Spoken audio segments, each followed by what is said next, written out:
Hey, welcome back, everybody, to the Tiny and Nate Show. We're here. Go! Let's go. So today, we are stoked to bring you an episode doing another deal review, but this is like hot off the press. This is of a property that we just bought. So we're going to do a deal breakdown on, how we got the property, how we constructed the deal, how we got the contract, and then what we're doing with it. We are actually going to fix and flip it. Spoiler alert. But I'm super stoked to go through all these questions and have Nate give his input and share the learning lessons that we picked up along the way with you guys. So, if you guys want feedback specifically or have ideas for other podcasts or episodes, share them in the comments. We'll try to answer your questions. But today specifically, I'm really excited to bring this to you. So, Nathan, what did we do? What's the fantastic property? Was it $1 million property, a quadplex? What did we buy? Yeah, we just bought a little 3-bed, 1-bath house, totally a little starter house in Bellingham, and we're going to turn it into a 3-2. It was an on-market house, so we'll get into that a little bit later. But Nice. for those of our brothers and sisters out there who do a lot of wholesaling or fix and flipping or look for properties off market, just want to kind of use this as an example to demonstrate, hey, you can still fix and flip houses that are on market. It takes just a little bit different mindset and maybe some different processes, but has been working great for us. That's awesome. It's totally true. It's kind of out of left field of, investors kind of in our circles going like, well, how's there room to do that? How would you navigate those waters? And like, does that even make sense to do numbers wise? And so I'm excited to share with other people how we're doing that. Does it mean it's the only way? No, but it is working.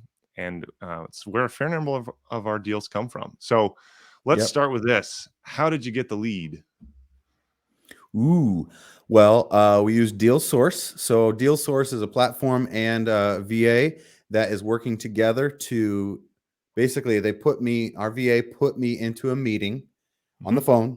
scheduled it on my calendar. So I just woke Hmm. up that morning and boom, there was a meeting with an agent that had a rough property that needed to be Nice. rehabbed. Hmm. And so Deal Source is where the lead came from, which really was more than a lead. It was a meeting with an agent with the listed property link, some comps. So it was really more than a lead. It was an appointment with a Mm, motivated seller. that's awesome. So instead of going to, because I mean, we've got plenty of experience trying to get people who are interested, and we Yep. fight that battle on a daily basis. Right. You get such a mixed bag of like people who really need to talk to you and people who never want to talk to you. And so, you know, actually, what is it like to talk to people who you're not convincing them to sell? It's, is this a deal that we can do? What's that like? Well, right. So if anybody out there has experience talking or trying to find motivated sellers for fix and flips or wholesales, you know that, or listings, if you're a realtor, you know that, yeah, that's half the battle, right? Both finding leads, but actually finding a motivated seller. And so when you're dealing with on-market properties, especially ones that have been on market for months, you know you've got a motivated seller. They've already raised their hand and said, I want to sell. Now, Hmm. a lot of investors kind of reject these as opportunities because there's, in their mind, they think the agent's in the way, or it's already overpriced, or a lot of the margin has been cut out, squeezed out of Hmm. it because it's on market and they're trying to maximize the value. Yep. And that those things are true a lot of the times, which is why we put in 10 or 15 or 20 offers before we get a good fix and flip, or sometimes more, right? Totally. Totally. Yeah. Which leads me to my next question. Of all the people on that saw this property on market and all the people who went to Right. visit the house and put offers Right. on it, how did you get the contract? Well, this is good. We were not the seller's number one choice. They actually had another contract they accepted first. And Hmm. so we put our offer in months ago, or at least weeks ago, Yeah. and we didn't win it. So, you kind of let that one go. But then the other buyers fell out. They couldn't do the rehab, it was too much for them. Hmm. And so they came back to our offer. And we had actually put in two offers, and I'll give you the numbers now. We had offered them 390 cash Hmm. or 425 if they would carry the mortgage for 7 months. Nice. Um, So it gave them an option to choose, hey, do you want just all the cash in your pocket now, or do you Mhm. want more in your pocket later? If Mhm. you will basically write an IOU note against the deed of the house that says we got to pay you this much down, this much month after month, and this much when we resell the house after it's rehabbed. Mhm. That's pretty genius. And so what I love about that is this is a people business and it's about giving options. And I feel like so many people or so many times it's tempting for us to like go to a problem with one answer and like try to like Right. cram our answer Right. and like, why aren't you taking my offer? And it's like, well, because it doesn't work for me. So I, that's not gonna make it happen. So I love your creativity. That's something like to a fault. You will take something that's dead, just there's no life into it, and you're like, well, what about this? And it works To a because like, fault. I mean, you Thank you for do your like honesty, brother. it's true. I love you, man. But it works like so much of the time, and sometimes it's dead. That's fine. So say a Right. prayer That's and move right. on. Like, Yeah. but Yeah. sometimes you breathe life into a deal where it's like, well, I'm gonna try this, and Little you CPR. a little CPR, and it comes back to life, and it's like, oh my gosh, that's so genius. So I love the method that you used here of going, hey, we can do 390 cash, or if you can be a little patient with us while we do the flip, we'll give you a higher price. Right. And then we're not incurring as the investors all of the carrying costs to do the rehab. We Right. got a smaller amount down, but then we can do the rehab budget and we're not throwing huge amount down. So do Right. you Right. do you have the numbers with you? Are you able to kind of break down how that transaction worked? Just break down all the numbers for the deal. Yeah, just what did Sure. we so we got it for 425, right? Yep, got it for 425. It was originally listed for 489 back in October, Mm, and they went through a series of price reductions. Um, okay, and then again, we weren't the first offer. Somebody probably offered more. And this is okay. an encouragement for those of you out there who are fix and flipping to get in offers. The more offers you make, the more money you'll make. You're not going to win all of them. You're not going to be first in line all the time, but you're definitely not going to win any if you don't put in these offers, right? That's a So that's for a us, nugget right there. Don't roll over that. So putting in offers, like it took me a while, months, I remember to change my mindset about that. And you just kept working on me. And I finally let go of my kind of locked in mindset of putting in offers. mm, You're not you're not messing with people. You're not being dishonest. You're saying this is the offer that works for me. mhm, I understand it's not going to be your A team offer necessarily, but I'm good at this number. So if something falls right. apart with your first, you know, first offer that you really love, call me. I can perform. I can do this. And you have that conversation and it's so true and then agents come back to you. I love that. For sure. And the retail buyer, the husband and wife, the whoever, the couple, the single person that's going to buy that house and Yep. live in it can always pay more than you or I, can always pay more than an investor. And so we're Totally. going to lose out to those retail buyers all the time. But Mhm. by putting these tools in our toolkit of creative finance, there's 1,000 ways to skin a cat, as you said. So Yep. the numbers were buy price 425. Okay. The seller agreed to a 10% down payment. Okay. So 42K down payment, Mhm. and Mhm. then $1,500 a month for Okay. 7 months. So that's the Nice. monthly mortgage payment. Nice. This basically comes out to like a 4% loan, Yep. Yep. and then a payoff, a balloon Mhm. payment in the next 7 months. So we estimate it'll take us max 2 months, 3 months to turn this one around because it's Mhm. pretty doable. Aesthetic Mhm. flip. Yep. um, Adding a bathroom, but not doing, we're not replacing a roof or Right. replacing a foundation or whatnot. So Right. those are the numbers. And we believe it should sell for, should I hang on to the ARV number Yeah. until Let's we hold actually on because sell we it don't know. so we don't We have don't to know. eat crow? Yeah. Okay. We'll do a second episode. We'll do a breakdown episode once once it's been Good flipped, idea. That's and a good idea. we'll break down the profits and see if it's a triple digit flip or not. It might be, yeah, a triple digit flip. Well, I guess that would be a 6 digit flip. It better be more than $100. I'm going off the Pace Morby, Jamil We made Damji A&E $300. show. Triple digit flip. Yeah, it does sound a little wrong, right? Wow, It good job, does. guys. So you made $900. Yeah, there's some Triple place values that I digits. think they're missing. Uh-huh. Hmm. Yeah, that's the funny thing about numbers and zeros. Like the more Yeah, place values you add, that's right. it 6-digit flip doesn't sound as good though. Like triple digit flip is easier to no, say. triple digit flip has a nice rhythm to it. You're Six, right. sextuple flip. Yeah, that's a different TV show. That's No, different. That's no, not it's good. kind of like Tiny and Nate versus Nate and Tiny. Nate and It's Tiny would true. never fly as a podcast. It's true. It's true. It sounds terrible. Yeah, no one's watching or listening to Nate and Tiny. Tiny and Nate. Nobody's watching Nate and Tiny. No. Oh my gosh. So let's talk about speed bumps because actually this was a fairly smooth one, which I love. Yeah. Yeah.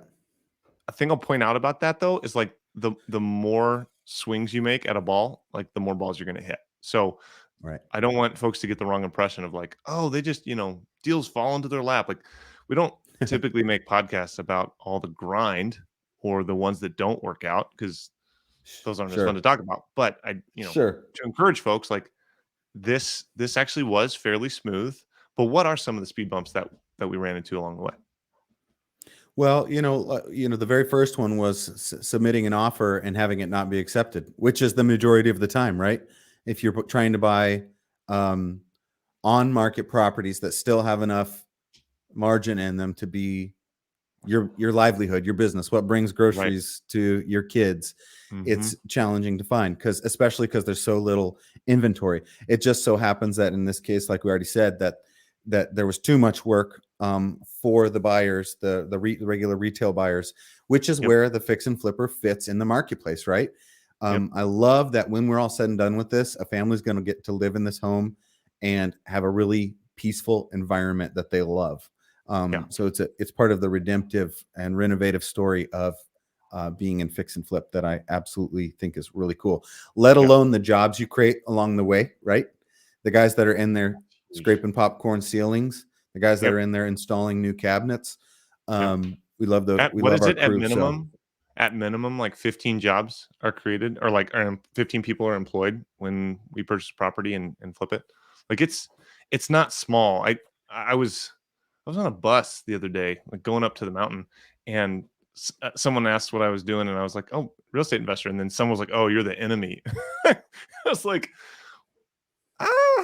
well, not really. Like, there's a lot of people that get employed because I do what I do and like help rejuvenate gross houses that are causing problems in neighborhoods and communities. Like, I don't know if I called myself the enemy. Like, you're the bad guy in that Disney movie Up with the glasses, building the buildings on either side of the retiree in his cute little house. That's who you are now. You're that's who I am. Yes. Hang on. Here we go. There we go. Now you got the glasses. They need to be shades. There you go.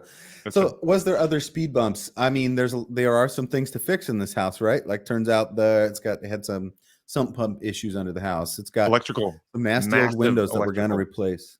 Yeah, the layout was a little funny. So, we had a fun conversation with our partner of an A, B, and C level budget / rehab that we had to make some decisions on that. I don't think they were speed bumps. They were just good learning lessons and good conversations to have of, you have to decide, are we going to spend 60 grand and hope for this return? Or are we going to spend 80 grand and hope for this return? Or 45. So figuring that out was, I wouldn't say painful, but you can create that doubt can creep in where you eventually just got to make a decision. And especially when it's a three guy LLC trying to make that decision together. But I really love working on those decisions with you guys because we just put our opinions in, do the best we can, move forward with wisdom, and pull the trigger and make it happen. Yes. Yeah. And I would agree with you. They weren't necessarily speed bumps, but just kind of like, okay, how do we want to approach this? And how do we want to do this? Another, I don't know, that would be well, it was a little bit of a challenge. Do you remember the paperwork issue that we ran into with raising the private money? Maybe you don't remember that. I handled it. That was more your side. Do you tell our audience, Daniel? Tell us about that speed bump. So, as we're growing a fan of in this particular instance, we didn't provide the funds for the down payment ourselves. It didn't come from us. We sourced that. Okay. as part of what we were bringing to the deal, which is awesome because, again, it's a win-win. It allows a passive investor who doesn't have a way to increase their returns on their own, or maybe not one that is as good as we can offer. So they're getting, I think, like a 14% return. Like, it's high, but it's a short amount of time. So anyways, Right. so we brought that in, but the paperwork that we were going to do to get the promissory note and written up and everything, the lawyer that we used got COVID. And so he like couldn't Oh, do it that's in right. time. So this was like, oh no. Turns out that paperwork is something that an escrow officer can do. It's part of their, like, they're approved to do it kind of things. You just got to get all the documents right. So having an amazing title company who Yep. is willing to work with you and help you solve those real world problems that every transaction runs into. Yep. Literally every transaction we've ever done, there's like something that goes awry. That's real estate. Right. There's a lot going on. So I just, shout out to amazing title companies and escrow officers who really care about what they do and are good at it, because it totally saved our butts. Like, they were able to come in at the last minute and put those documents together to where everything was perfect. And we were able to close exactly on time according to schedule. So that was That's like awesome. really hairy. Really going like, oh no, this is gonna fall apart, but it didn't. So Like hours. We had hours till closing. Is that basically what it was? Like pretty 48 much. hours or something like that? Oh, less than Yeah. that. Yeah, it was day Yeah. before for sure. It was just like, oh no. So, but it worked out. Yep. Yeah. So that's another plug for Who Not How. Making sure that you're Yep. working with the right people. That was a big deal. Absolutely. That was a big deal. Absolutely. Yeah. Well, I was, our kind of traditional fourth question is how do you dispo it, but we're flipping this one. Yep. And so, we're not working with anybody else or selling it. Let's see, how do we, is there any lessons learned, not necessarily speed bumps or anything that we would do different on this deal if we Mm, could start it over again? One of the things I think you might want to touch on is, um, there's so much to be gained in having a good follow-up system, because again, mm. you got shut down on this deal. This was a no Right. at Right. first. And I Right. think it's so likely that if anybody tries what we're doing or is trying and they've had experience like, oh, that doesn't work, like none of my offers got accepted. Talk about that. That's right. So, one of the things that Marge, our team member and assistant, did on this one, I believe, if I remember correctly, is when she saw it go back from pending to back listed, is I think either our automation or Marge reached out and picked up the conversation again, and so that follow up process, it might have even been me manually, but regardless, having a follow up process in place, The deal source automation VA that will person. reach back out. That's so cool. Yeah, Yeah. exactly. Yep. Exactly. Because it is hard once you, especially if you get to putting in 5 offers a day or 3 offers a day or 20 offers a day, yeah, having that process to follow up, whether it's person or automation or a trigger on your calendar was essential. In this case, it was really nice because we weren't doing this one virtually. It's right in our backyard. And so I had got to go over to the property and meet face to face with the agent. Actually, this is something I've learned that I haven't shared with you, but I really want to start, even if whether we're doing a virtual or a county away or otherwise, I really want to start on our calls with agents trying to FaceTime or Zoom or something. Okay. Because I think when you're just a voice, I mean, there's evidence of this in medicine, right? Doctors who see a face instead of just an X-ray, they care more. They diagnose better, etc. And so I really want to start trying to, if we can't go be face to face with the agent, to at least FaceTime or Zoom or something. It's not always possible. Sometimes you're driving and whatnot. But I think we actually talked about that on a meeting we were talking with DTC, direct to consumer. If there's a way that we can build trust and rapport better with sellers, just when we're going, straight to sellers. I love that idea. I'll put my brain on that and solve for it. I'll write it down.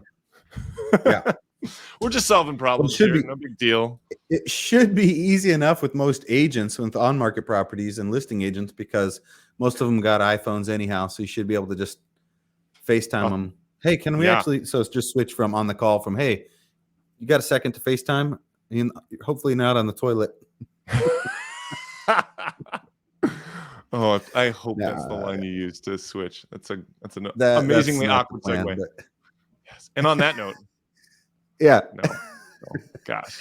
Okay, Well, well, let's do a follow-up. Let's do a follow-up episode. We'll break down the actual profit from this deal, see how it went.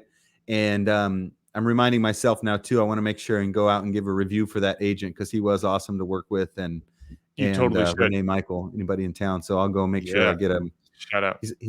He's old school though, so he might not have a Google review page. I'll have to go find out. He could be in the There's paper. no school like the old school. That's right, dude. So I think we owe our listeners / viewers pictures. Can we do we should do the second version once it's done, and we can show how maybe some before and after photos. Totally.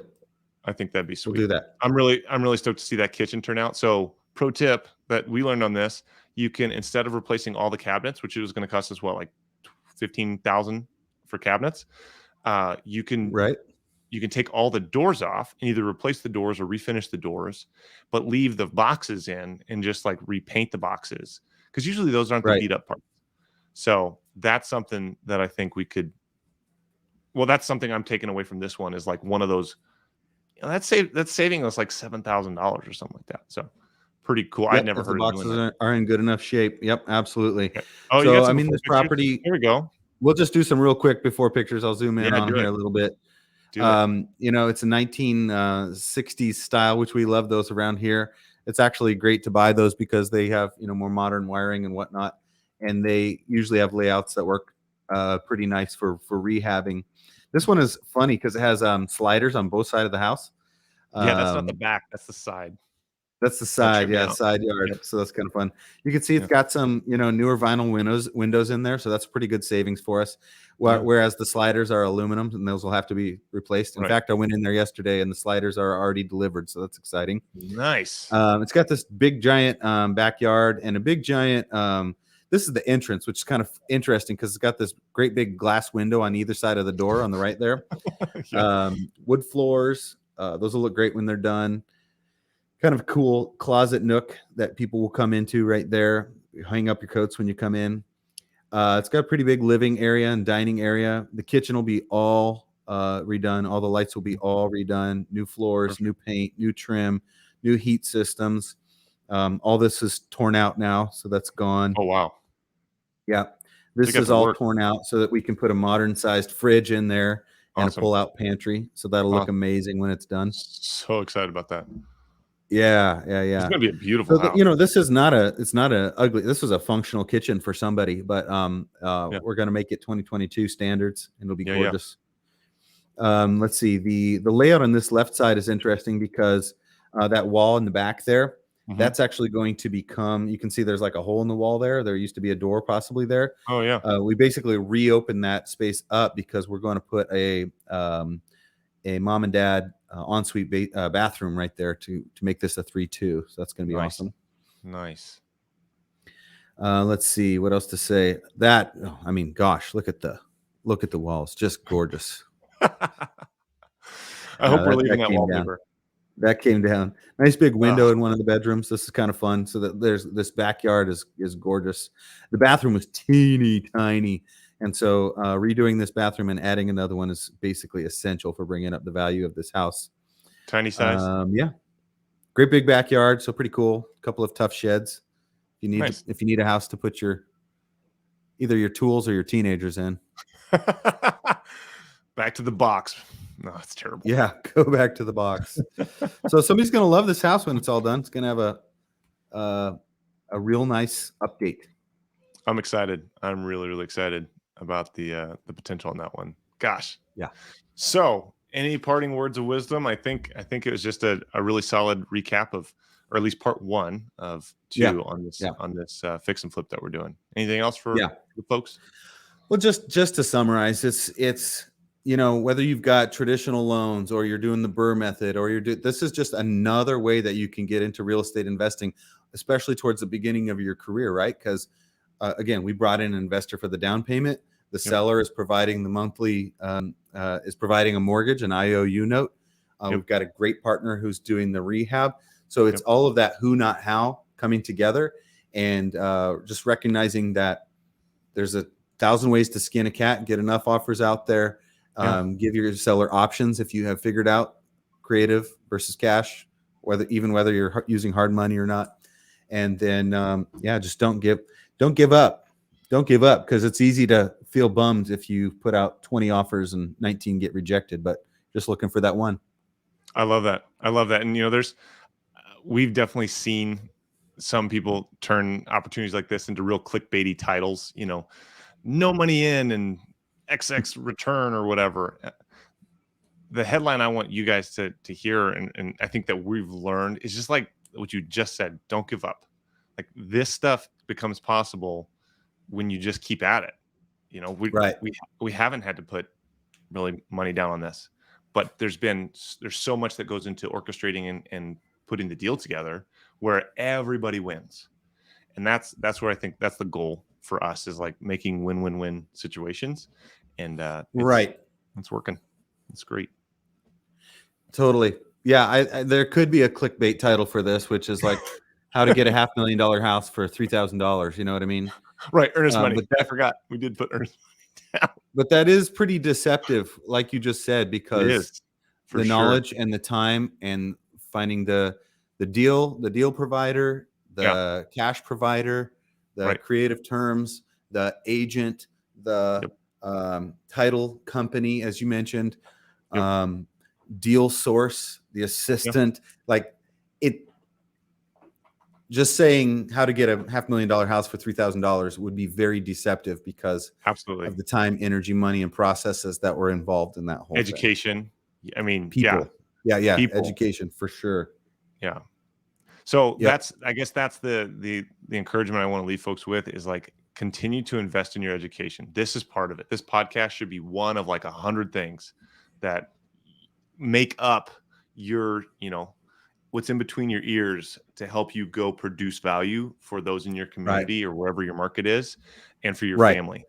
Like, we are constantly learning, and I thought we were learning like all the time, but this feels like now we're in overdrive, which I love, and it's resulting in opportunities like this. So cool, man. Well, thank you for recapping.